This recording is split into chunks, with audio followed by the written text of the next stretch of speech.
To find peace, sometimes you have to be willing to lose connection with people, places, and things that create all the noise in your life. Welcome back to our channel. Today's lecture is on a very important topic, that is globulomaxillary cyst. Many questions are asked in exams in your Viva and MCQs from this globulomaxillary cyst. Also, it is very important if you are preparing for NEET. So, watch this lecture carefully.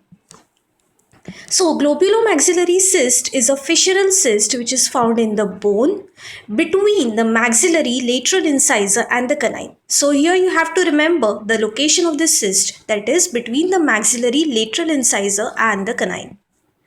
Now, the etiopathogenesis, as it is a fissural cyst, it develops in the fissure between the globular portion of the median nasal process and the maxillary process. So here you have to remember two processes which are involved in the globulomaxillary cyst, that is the median nasal process and the maxillary process. Now, in between the median nasal process and the maxillary process, the fissure which is called as the globulomaxillary fissure, in this fissure the globulomaxillary cyst develops, and it characteristically lie between the maxillary lateral incisor and the canine. Now, the clinical features, there is no clinical feature. The cyst shows pain upon infection. So here you can see characteristically between the maxillary lateral incisor and the canine, you can see this swelling. This is the globulomaxillary cyst.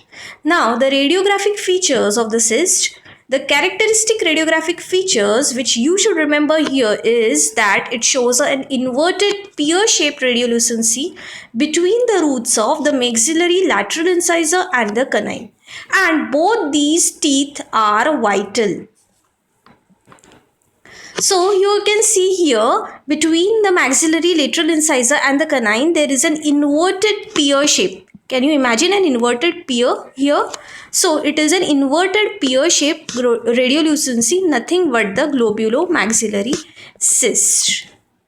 Now, the histopathology of the lesion, the epithelium may be stratified squamous or ciliated columnar, and the connective tissue wall is fibrous and show chronic inflammatory cell infiltrate. So here you can see this cystic lumen. This is the cystic lumen which is lined by this epithelium which is ciliated, and the connective tissue capsule is fibrous.